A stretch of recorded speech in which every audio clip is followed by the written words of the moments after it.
Buenas noches. A solicitud de algunos alumnos de pregrado, voy a hablar sobre síndrome coronario agudo, manejo de las herramientas para el triaje correcto del síndrome coronario agudo en emergencia. No olvidemos que en la toma de decisiones, haciendo referencia a la última charla que di, hacemos uso de las herramientas cognitivas, dentro de estas las determinísticas, que son los guidelines. Tenemos que observar siempre con cuidado el nivel de evidencia y la clase de indicación, para evitar los errores de sobreuso, subuso o mal uso de los exámenes y terapias. ¿Qué herramientas determinísticas vamos a usar en esta charla? Vamos a unificar los temas de la Sociedad Europea de Cardiología, guidelines del 2017 para elevación del ST, guidelines del 2015 con la DENDE en la web para no elevación persistente del segmento ST, y un artículo publicado en New England Journal en el año 2003 por Simet Baum, que me gustó mucho en esa época, que nos habla del electrocardiograma en el infarto agudo de miocardio. El dolor torácico de origen cardiovascular en el contexto agudo siempre trae consigo una gravedad inminente. No se olviden del diagnóstico diferencial de dolores cardiovasculares, vascular, aórtico o embolia pulmonar, pericárdico, y el dolor isquémico, que es un dolor opresivo como un peso o urente que aparece en el reposo, ubicado en una región comprendida entre mandíbula y una línea de las costillas más inferiores. Incluye cuello, brazos, epigastrio, irradiado a brazos, y se asocia a síntomas como disnea o síntomas neurovegetativos en forma frecuente. Si es continuo y dura más de 20 minutos, consideramos un síndrome isquémico coronario agudo. Recordar que el diagnóstico diferencial de dolor torácico agudo en el salón de shock trauma está ya estudiado, definido. La mitad de los dolores son cardíacos, la otra mitad son no cardíacos. Dentro de los cardíacos, 5 a 10% son infartos con ST elevado, 15 a 20% infartos con ST no elevado, 10% son anginas inestables y 15% otras condiciones cardíacas como pericarditis, miocarditis, cardiomiopatías, taquiarritmias, insuficiencia cardíaca, emergencia hipertensiva, estenosis de la válvula aórtica, cardiomiopatía de Takotsubo, espasmo coronario, trauma cardíaco. Puede haber causas pulmonares, vasculares, como el embolismo pulmonar, o parenquimales o pleurales, como el neumotórax, atención, neumonía, bronquitis, pleuritis. Causas vasculares, como la disección aórtica, los aneurismas aórticos sintomáticos, el ACV. Causas gastrointestinales, como la esofagitis, el reflujo del espasmo, úlcera, gastritis, pancreatitis, colecistitis. Desórdenes musculoesqueléticos, trauma torácico, inflamación e injuria muscular, costocondritis, patologías de la espina cervical, ansiedad, herpes zóster, anemia. Todo lo que está en negrita son los más frecuentes. El tipo de diagnóstico está dado por el dolor, el electrocardiograma y las troponinas. Recordar que a un dolor más extenso y más irradiado habrá mayor probabilidad de que esto sea coronario. Y si el paciente viene en paro cardiorrespiratorio, la probabilidad será muy alta. El electrocardiograma nos dividirá a pacientes con electro normal de baja probabilidad, electro con infrasnivel ST, suprasnivel no persistente del ST o alteraciones en la onda T, o un suprasnivel persistente del segmento ST de más de 20 minutos de duración. La ausencia de troponinas, la presencia de una elevación discreta o una elevación severa también incrementará la probabilidad de que esto sea un síndrome coronario agudo. En este trípode es muy importante recordar que para el paciente con ST elevado no nos interesa el resultado de las enzimas, porque esto retrasaría la esquema de tratamiento que voy a escoger para reperfundir la arteria. Retrasaría la reperfusión. Muy bien, interrogando e interpretando el electrocardiograma. A medida que voy a hacer una historia clínica muy dirigida hacia problemas de sangrado o problemas que me contraindiquen una terapia firinolítica o me contraindican el uso de anticoagulantes, voy haciendo tomar un electrocardiograma que debe ser interpretado en los 10 siguientes minutos. Y esto me va a dividir al paciente en dos grupos, a los pacientes en dos grupos. Los pacientes con elevación persistente del segmento ST, que tienen un protocolo particular, y los pacientes que no tienen elevación persistente del ST, cuyo protocolo difiere del primero. Básicamente que en el protocolo 1 mi prioridad es la reperfusión del miocardio en forma inmediata, o sea, con estrategia de perinolisis o con angioplastía. En el segundo caso, tendré que evaluar el riesgo antes de tomar la decisión a dónde derivo el paciente o qué acciones realizo. Volviendo al paciente, luego tomar el electrocardiograma, y si tengo un superdesnivel del ST, entonces estoy frente a un síndrome coronario agudo con elevación del segmento ST persistente. El electrocardiograma, recordaremos, daremos unas pinceladas del electrocardiograma, puesto que han visto que es la herramienta fundamental para derivar al paciente a cualquiera de estos dos protocolos. En ausencia de un bloqueo de rama izquierda o hipertrofia del ventrículo izquierdo, es diagnóstico de síndrome coronario agudo con ST elevado la aparición de una elevación del segmento ST en el punto J en al menos 2 derivaciones contiguas. Esto puede ser en diferentes derivaciones con diferentes connotaciones. Si es que es en B2 y B3, esta elevación en hombres debe ser mayor o igual a 2 milímetros y en mujer mayor o igual a 1,5 milímetros. Si es en cualquier otra derivada, exceptuando obviamente ABR, una elevación mayor o igual a 1 milímetro en precordiales continuos o en las derivadas de miembros o periféricas, nos dará el diagnóstico de un síndrome coronario con ST elevado. Muy bien. ¿Cuándo estoy frente al escenario de un infarto inferior? Cuando tengo un supradesnivel en D2, D3 y ABF. Esto puede ser por obstrucción en la coronaria derecha o por obstrucción en la circunfleja. Entonces, si yo tengo una elevación de 2 de 3 ABF, me fijo si D3 está más elevado que D2 y si hay depresión del segmento ST recíproca en D1 ABL o ambos y que esta depresión sea mayor de 1 milímetro.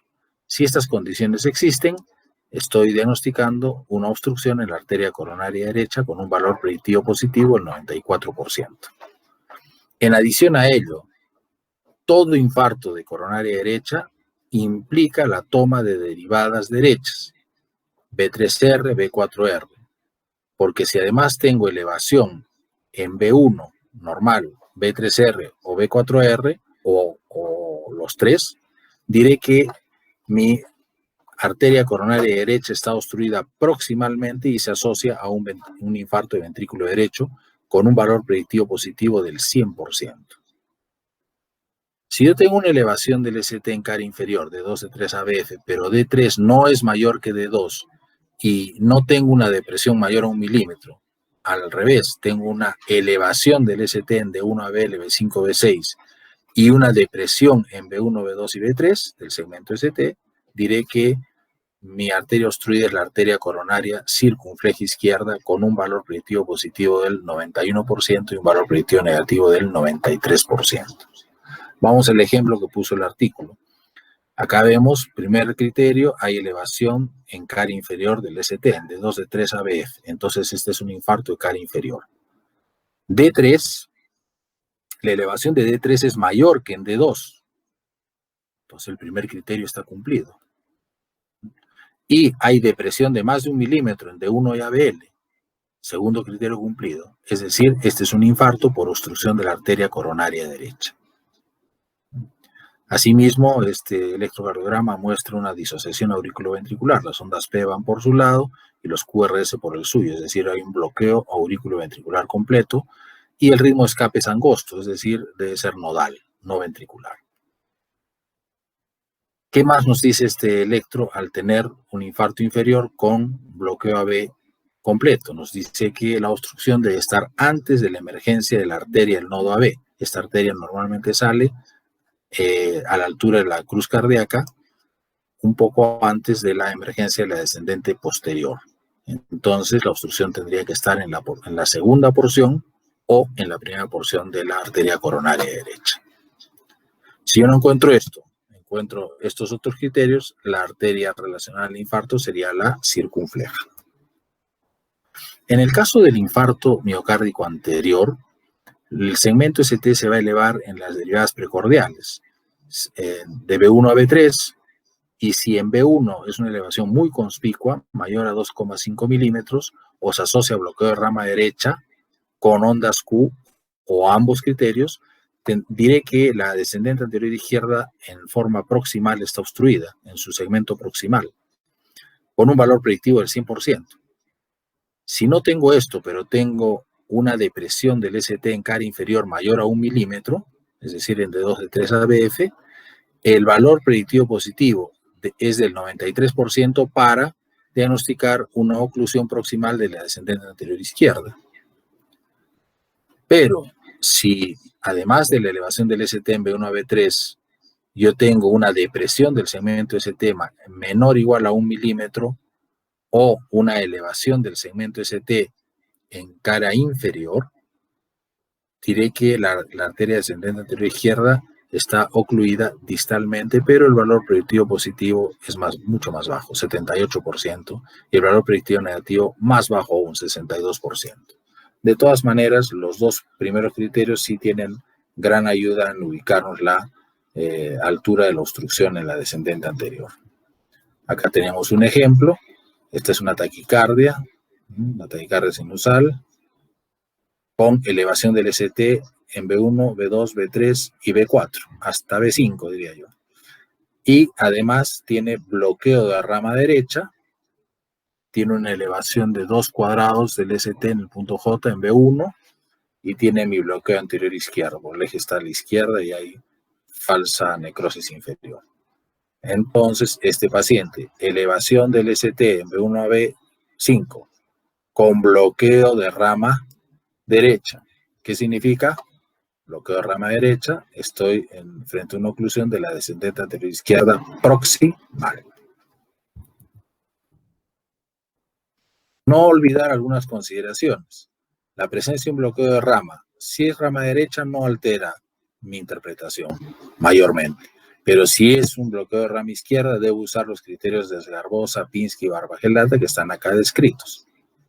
En la presencia de un marcapaso, al estar el marcapaso en ventrículo derecho, me dará una imagen de bloqueo de rama izquierda.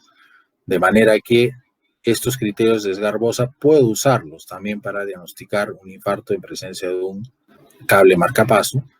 Sin embargo, estos son menos específicos. También debo considerar cuando tengo infarto de cara posterior aislado. Si el paciente tiene una depresión mayor o igual a medio milímetro en las derivadas B1 a B3, estoy obligado a pedirle al técnico que tome derivadas posteriores, lateroposteriores, es decir, B7, B8, B9. Y si estas están mostrando una elevación del ST mayor o igual a medio milímetro, diré que estoy frente a un infarto miocárdico de cara posterior aislado.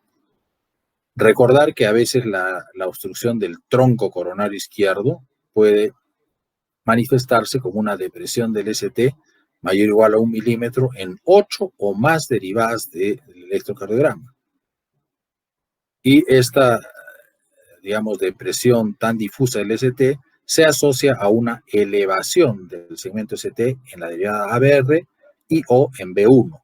Esto sugiere que la obstrucción está en el tronco coronario izquierdo. Casi siempre estos pacientes acusan mucha gravedad, están en franco shock cardiogénico. Decimos shock cardiogénico cuando la presión arterial sistólica es menos de 90, es decir, un estado de suma gravedad. No olvidar que tenemos que usar la carta del tiempo isquémico. Recordemos que a mayor tiempo isquémico, mayor cantidad de miocardio muerto, mayor tasa de insuficiencia cardíaca como complicación posterior al infarto. Entonces es muy importante no retrasar al paciente ni retrasar el sistema. Para no retrasar al paciente debo educar a la población a través de los medios de comunicación, enseñando que si hay dolor torácico se presenta un paciente con dolor torácico, este debe de acudir de inmediato a un hospital. ¿Y cómo retraso el sistema? ¿Cómo evito el retraso del sistema? Educando al personal, actualizando los protocolos en forma continua y constante. Si ha llamado un servicio de ambulancia, esta ambulancia debe de tener un electrocardiograma y realizar el electrocardiograma antes de los 10 minutos. Y si el paciente va directamente a un centro hospitalario, debo saber si este paciente si este centro tiene o no disponibilidad de un laboratorio de hemodinamia las 24 horas. Si mi paciente ha sido llevado a un centro que no tiene angioplastía, la posibilidad de hacer angioplastía, digo, ¿cuánto tiempo voy a demorar hasta que el catéter esté puesto? Trasladando a mi paciente a un hospital que sí tenga este servicio. Si esto dura menos de 2 horas, mi estrategia será transferirlo para que se le haga la angioplastía primaria. Y esta debe ser realizada en menos de 90 minutos, mejor dicho, el tiempo desde que lo diagnostico de un ST elevado hasta que atravieso el alambre debe ser menor a 90 minutos. En cambio, si yo veo de que el paciente va a tener un retraso mayor a 2 horas, prefiero reperfundir con fibrinolisis. Y el tiempo desde que yo hago el diagnóstico del ST elevado hasta que haga la reperfusión, el primer bolo de fibrinolisis debe transcurrir no más de 10 minutos. Si mi centro tiene un centro de hemodinamia, un laboratorio de hemodinamia donde se haga angioplastía, ingresa el paciente, en menos de 10 minutos tengo el electrodiagnosticado y lo paso al laboratorio de hemodinamia, donde cuentan con 60 minutos para, como tiempo máximo entre que el paciente es diagnosticado y se ha atravesado el alambre, el alambre guía para angioplastía no debe pasar más de 60 minutos. ¿Por qué este tiempo es diferente a este? Porque este está incluyendo media hora de transporte. Aquí ya no hay transporte, por lo tanto debe durar menos de 60 minutos. Entonces, la estrategia del reloj, vista desde otro punto de vista, desde otro punto de diagrama, sería este. Paciente con dolor torácico, se le hace un electrocardiograma, este es interpretado en 10 minutos. Yo debo conocer cuál es el tiempo a un centro donde se realice angioplastía, si estoy en un hospital que no tengo angioplastía disponible. Si es más de 2 horas, procedo a fibrinolisis, en menos de 10 minutos debe estar el primer bolo de fibrinolítico puesto, y o bien transfiero al paciente en plena fibrinolisis y se le va dando el goteo del fibrinolítico en la ambulancia, o si dispongo de tenecteplasa, pongo el bolo de tenecteplasa y lo transfiero, y no debo demorar más de 60 a 90 minutos en mi evaluación del éxito de la fibrinolisis. Si mi fibrinolisis no tiene criterios de reperfusión, el principal criterio es de que no ha reducido más del 50% el ST a los 90 minutos, entonces procedo a hacer una angioplastía de rescate. Si tengo criterios de reperfusión, haré la angioplastía de rutina entre las horas 2 y 24. Si yo cuento con que el paciente va a demorar desde diagnosticado hasta que se le atraviese el alambre guía en la arteria culpable, menos de 2 horas, entonces procedo a transferirlo. Esa transferencia de preferencia de durar menos de media hora, debo de ya haber coordinado con el centro de recepción del paciente, donde se le hará la angiografía y la consecuente angioplastía, y esta duración debe tener no más de 90 minutos. No olvidar que para transferir, estas cosas no se comienzan a pensar en ese momento, ya deben de estar estudiadas. ¿Cuál es el plan de transporte zonificado? Es decir, si voy a ir a un hospital, me queda más cerca un hospital con hemodinamia, o me queda más cerca un hospital que haga fibrinolisis, en fin. Y las horas punta de transporte, todas esas consideraciones se deben tener en cuenta previamente estudiadas para tomar la decisión inmediata y ayudar al paciente, si va a estrategia de fibrinolisis o si va a estrategia de angioplastía. Para reducir el retraso hospitalario, los protocolos al día, de manera de que la gente no esté pensando qué voy a hacer, sino esté definiendo qué va a hacer en base a estas cartillas, estas herramientas de ayuda. La fase temprana del infarto, entre 0 y 12 horas. La fase hipertemprana, entre 0 y 3 horas. En las 3 primeras horas, para resumir, si tengo menos de 2 horas hasta colocar el alambre guía, la estrategia será angioplastía con una indicación 1A. Si eso no ocurre, voy a demorar más de 2 horas, más de 120 minutos, la estrategia será fibrinolisis con un nivel de indicación, una evidencia de 1A. Si estoy entre la hora 3 y la hora 12, igual, el mismo criterio. Si voy a demorar menos de 120 minutos, angioplastía 1A. Si voy a demorar más de 120 minutos, fibrinolisis 1A. Si el infarto está evolucionado entre 12 horas y 48 horas, ya la estrategia de fibrinolisis sobra. Por lo tanto, lo que voy a hacer es una angioplastía primaria si es que el paciente tiene síntomas de deterioro hemodinámico o arritmias, con una indicación 1C. Si mi paciente está asintomático, estable, pero está entre la hora 2 y la hora 48, haré angioplastía primaria con una indicación menos contundente, 2AB. Pero si mi paciente tiene más de 48 horas, ya no será un infarto evolucionado, sino será un infarto reciente. Y si el paciente está asintomático y estable, no tengo una indicación que me sustente hacer una angioplastía de rutina. La indicación será 3A, es decir, no indicado o dañino. Si el paciente tiene más de 48 horas de infartado, pero sigue con síntomas de isquemia, inestabilidad hemodinámica o arritmias, aún puedo usar la angioplastía primaria con una indicación 1C en este tipo de pacientes con más de 48 horas. Entonces, en resumen, los objetivos son los que hemos dicho, menos de 10 minutos entre el primer contacto y el electrocardiograma diagnóstico. Si voy a demorar menos de 2 horas entre el diagnóstico del ST elevado y atravesar el alambre guía, procederé a una angioplastía. Si estoy en un centro que haga angioplastía primaria, desde el diagnóstico hasta la angioplastía, el tiempo ideal es 60 minutos. Si tengo un paciente con diagnóstico ST elevado hasta atravesar la guía, siendo este paciente un paciente referido de otro centro que no tenía angioplastía, el tiempo entre el diagnóstico del ST y atravesar el alambre guía será de 90 minutos o menos. ¿Por qué este tiene media hora más? Porque está incluyendo el transporte. Si yo tengo un diagnóstico ST elevado y sé que voy a demorar más de 2 horas hasta que atraviese el alambre, refiriendo al paciente, entonces decido no referir y procedo a hacer fibrinolisis y debo poner el primer bolo dentro de los 10 minutos siguientes. El tiempo de retraso entre el inicio de la fibrinolisis y la evaluación de su eficacia dependerá del protocolo que use y del fibrinolítico, por lo tanto, que use.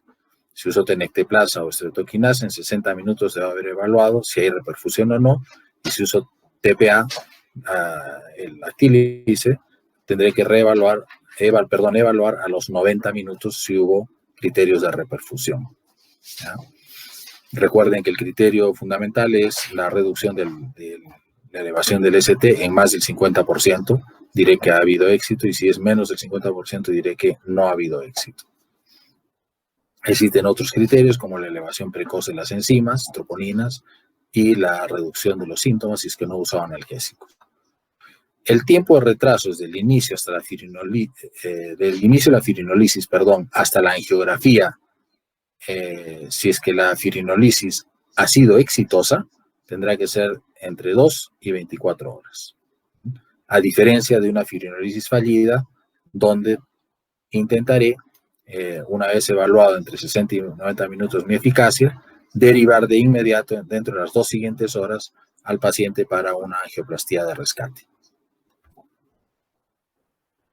No olvidar dentro del interrogatorio preguntar sobre si hay condiciones que contraindiquen el tratamiento fibrinolítico cuando he escogido esta estrategia. Las contraindicaciones absolutas son hemorragia intracraneal previa, un ACV de tiempo desconocido, el ACV isquémico en los últimos 6 meses, neoplasias, daño al sistema nervioso central o malformaciones arteriovenosas. La sola presencia de esto también contraindica la fibrinolisis. Trauma, cirugía o injuria en la cabeza reciente. ¿A qué me refiero con reciente? Si está dentro de los 30 días, también contraindica en forma absoluta.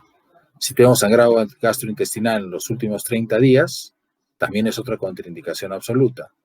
Si tengo un desorden de sangrado conocido, excluyendo la menstruación, si tengo disección aórtica, si tengo punciones no compresibles en las últimas 24 horas, como biopsias de hígado, biopsias renales, punción lumbar, etcétera, también será una contraindicación absoluta. Son contraindicaciones relativas.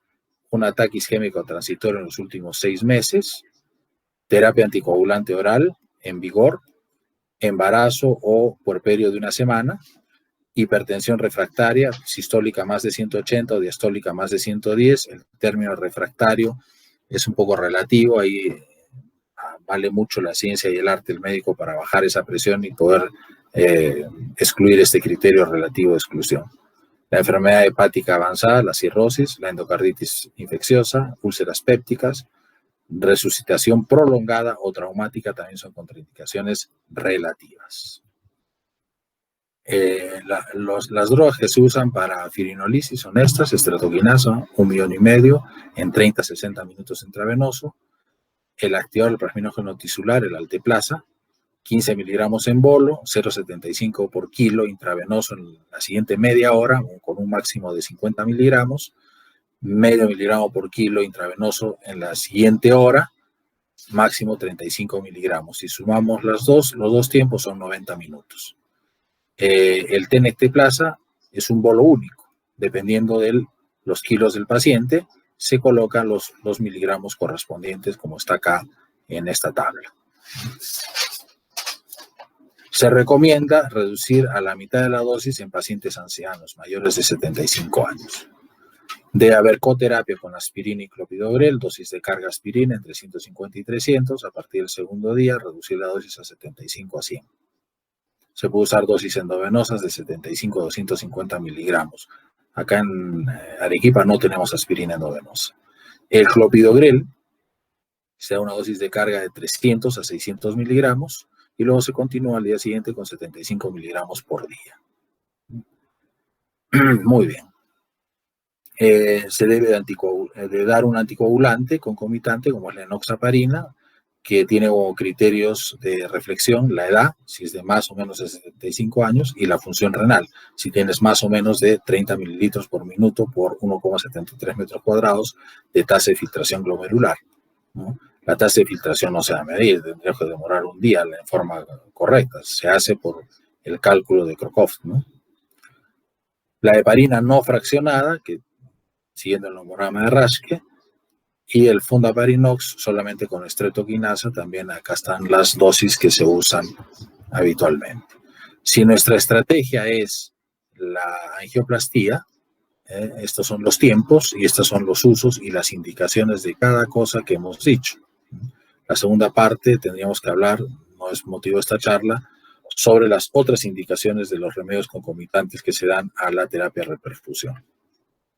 Este es el chart para cuando nuestra estrategia ha sido fibrinolisis.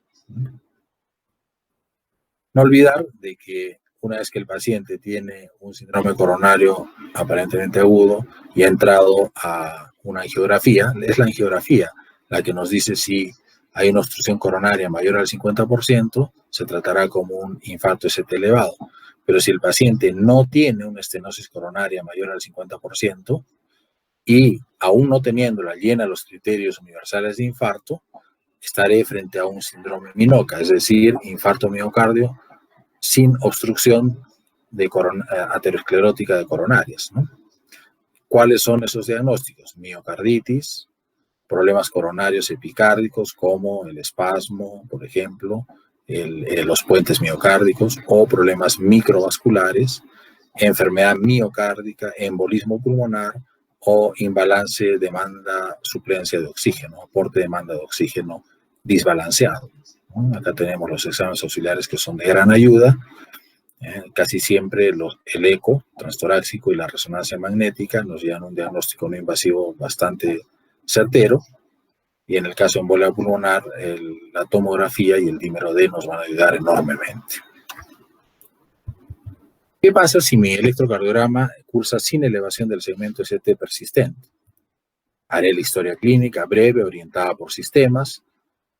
Me cercioraré de que la angina está en reposo, es una angina que puede ser de novo increciendo o posinfarto. Recordar que puede haber síntomas equivalentes anginosos como el disnea, síncope, ¿no? Síntomas neurovegetativos o inclusive paro. Y lo que es estas presentaciones atípicas son más frecuentes en ancianos, mujeres, diabéticos, renales crónicos o gente con deterioro cognitivo. Mi examen físico será muy orientado. Una buena herramienta son la condición hemodinámica, por lo tanto debo tomar mi presión siempre al paciente, la evaluación de los pulsos en las 4 extremidades. ¿Por qué en las 4 extremidades? Porque a veces ahí está el diagnóstico. Muchas veces he diagnosticado disecciones de aorta solo por tomar los pulsos en ambos brazos y por lo menos en un miembro inferior. Si encontraba asimetría, procedo a tomar la presión. Si esta asimetría en las presiones se corrobora, a lo mejor estoy frente a un síndrome aórtico agudo. Si hay gradiente térmico, para ver si está en shock. Lo neurológico, si además hay posibilidad de una ACV. Recuerden que la formación de coágulos en el ventrículo puede también el paciente debutar con síntomas de ACV isquémico, y el origen de ese ACV es un trombo formado en un miocardio infartado. Y en cardiología, ver signos de insuficiencia cardíaca, auscultar bien al paciente. En los pulmones, valorar los crepitantes.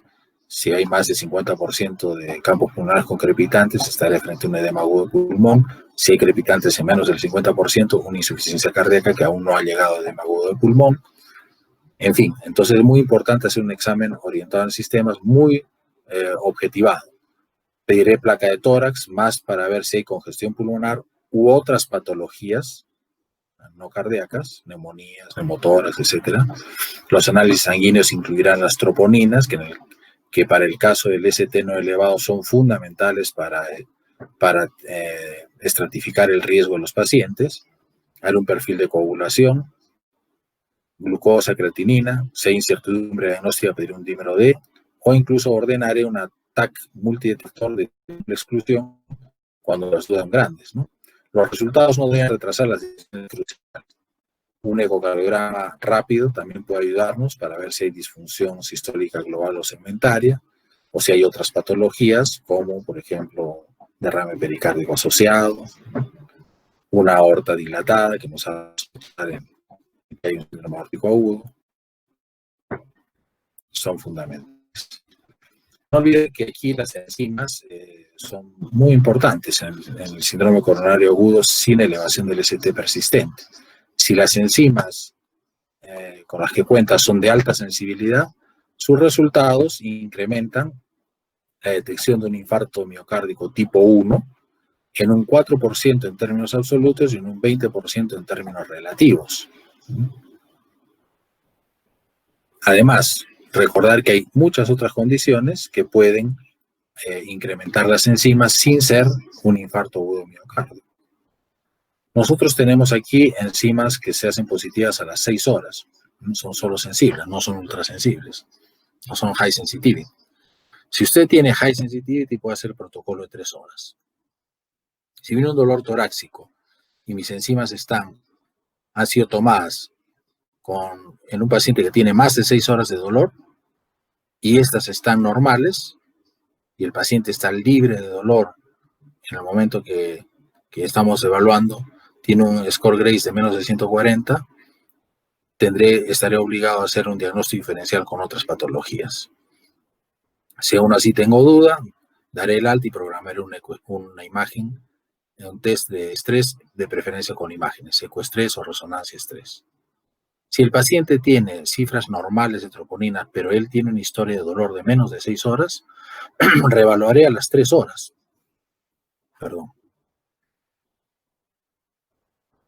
Reevaluaré a las 3 horas. Si no hay cambios, procedo como antes he dicho. Pero si hay cambios y tengo un valor por encima de lo normal, mi manejo invasivo estará dentro de mis indicaciones.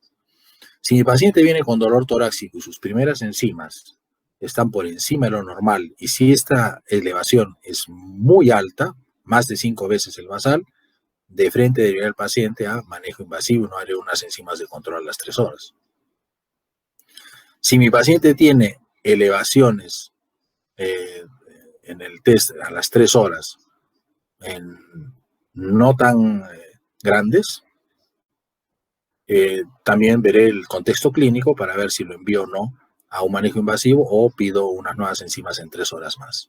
Si el paciente no tiene cambios en su valor de troponinas, haré obviamente el trabajo del diagnóstico diferencial. ¿Qué otras condiciones, como las que acá hemos visto, en el cuadro, en la tabla 4, qué otras condiciones podrían estar incrementando la troponina sin ser un infarto de miocardio tipo 1. Muy bien. Si yo tengo estas marcas de troponinas de high sensitivity, el ICSIS, Architect o Dimension Vista, muy usadas en Europa, yo puedo incluir o excluir de acuerdo a este protocolo. Hablaremos de la inclusión. Si a las 0 horas, es decir, apenas viene el paciente, yo le tomo unas enzimas y tiene mayor o igual a los niveles de la columna D, es decir, más de 52 en estas dos marcas o más de 107 en esta tercera, haré un diagnóstico inclusivo, es decir, incluiré al paciente como síndrome coronario agudo y procederé como tal.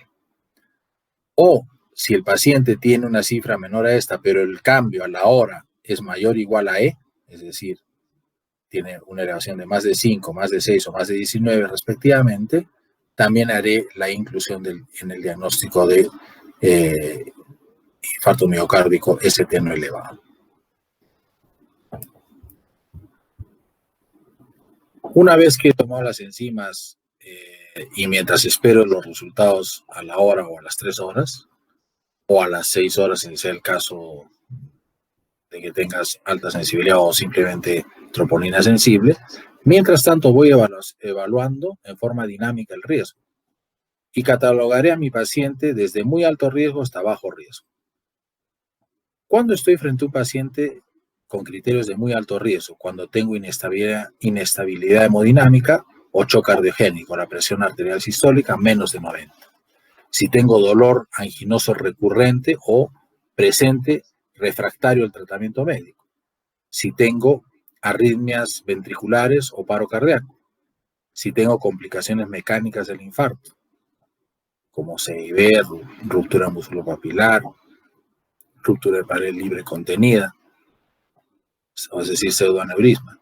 Si tengo una falla cardíaca aguda, o si tengo cambios en la onda T o en el segmento ST dinámicos, particularmente si tengo elevación del ST intermitente, no persistente, pero sí intermitente, mi paciente es de muy alto riesgo y yo debo solucionar esto en las siguientes 2 horas. ¿Dónde? En el laboratorio de hemodinámica. Si tengo un paciente de alto riesgo, es decir, tendré un paciente que tenga una curva de troponinas compatible con infarto, tendré cambios en el ST o en la onda T dinámicos, sea sintomáticos o silentes, pero que no sean muy graves los síntomas. Si tengo un score Grace mayor a 140, el paciente estará en alto riesgo y debo de solucionar el problema del paciente en el laboratorio de hemodinamia entre la hora 2 y la hora 24. Es decir, en el primer tengo 24 horas para solucionarlo, transferirlo o derivarlo a la unidad de hemodinamia.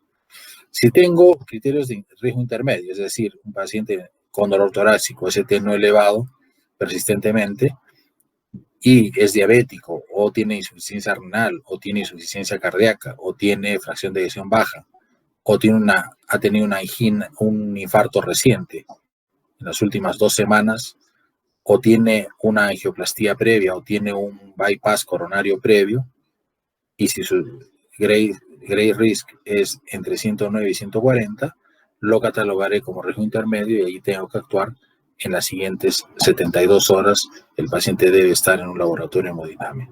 Si el paciente es de bajo riesgo, entra a unidad de dolor torácico y se monitoriza, se hace una evaluación dinámica del riesgo. Si permanece en bajo riesgo, programaré un estudio provocador, de preferencia con imágenes, ecoestrés o resonancia estrés. No olvidar calcular el riesgo Grace y el riesgo TIMI. Estos dos nos permiten calcular el riesgo isquémico. Acá están las páginas que nos ayudan a hacer el cálculo rápido en el celular. Y evaluar el riesgo de sangrado con el score de Cruzade u otro que tengas a la mano.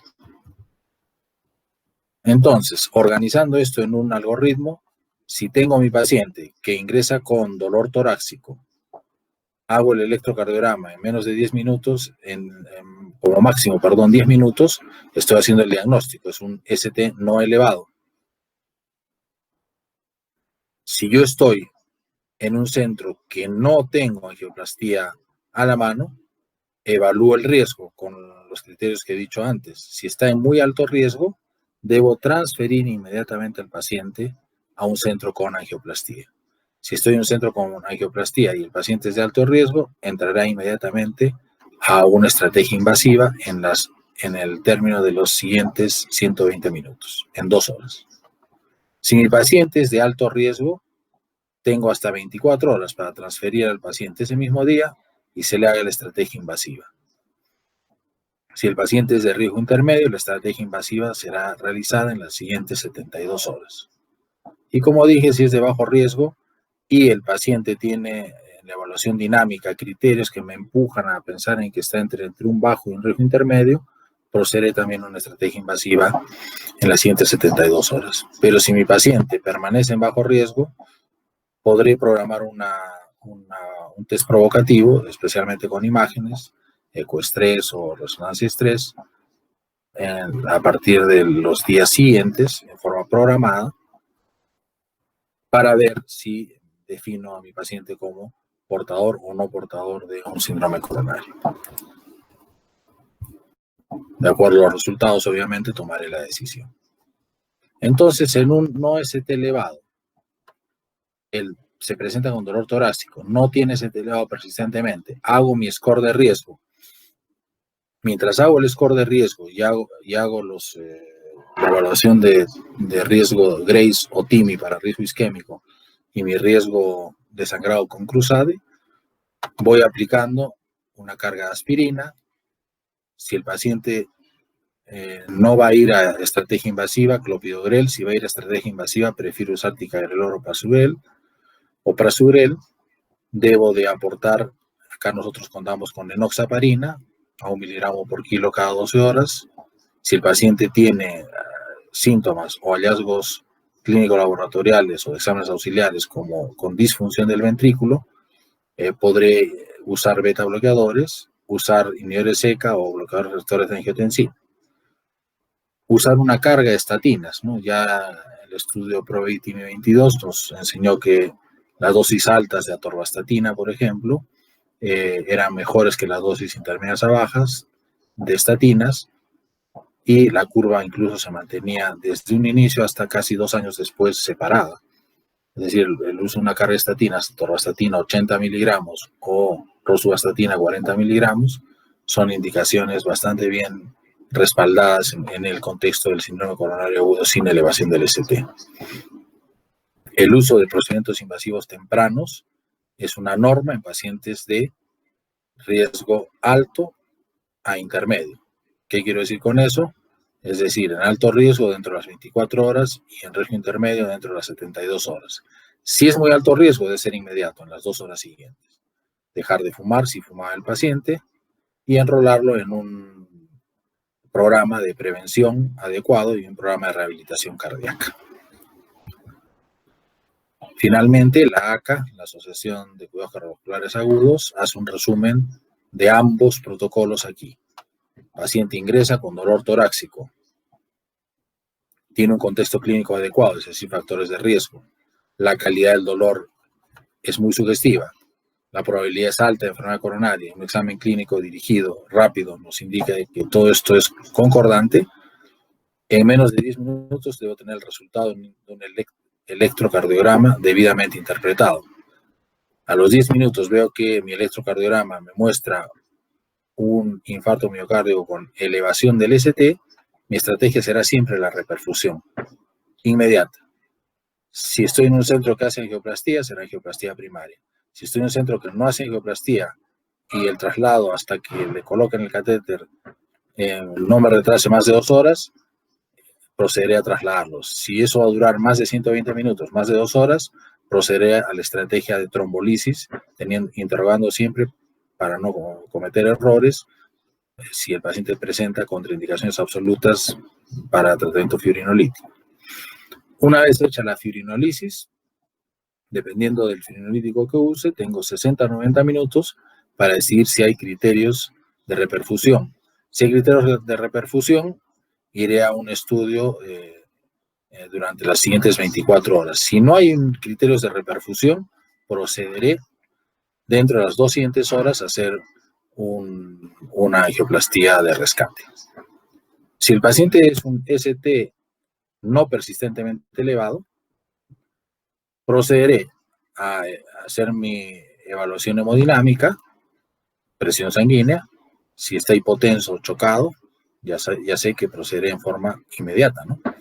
Evaluaré nuevamente el electro, la historia pasada, evaluaré mi riesgo isquémico con el Grace y con el TIMI, mi riesgo de sangrado con el Cruzade, alguna información adicional con un eco rápido o algún examen de laboratorio, que esto es opcional, y procederé a dar mi carga, mi terapia antiisquémica, mi carga antiplaquetaria con aspirina y clopidogrel y la anticoagulación, en este caso, en el caso nuestro, con enoxaparina, que es lo que disponemos. Y ya para este momento tendré hecho mi evaluación del riesgo. Si estoy en un paciente de muy alto riesgo, hemodinamia para ver si hay estrategia invasiva en las siguientes 2 horas. Si es alto riesgo, en las siguientes 24 horas. Si es riesgo intermedio, en las siguientes 72 horas. Y si no es es decir, es de bajo riesgo, no será electiva y procederé a internarlo en una unidad de dolor torácico, hacer una evaluación dinámica, reevaluación dinámica del riesgo. Si se mantiene como bajo riesgo intermedio abajo, puedo usar una coronariografía por una tomografía multicorte o un test de provocativo como el ecoestrés o una resonancia estrés.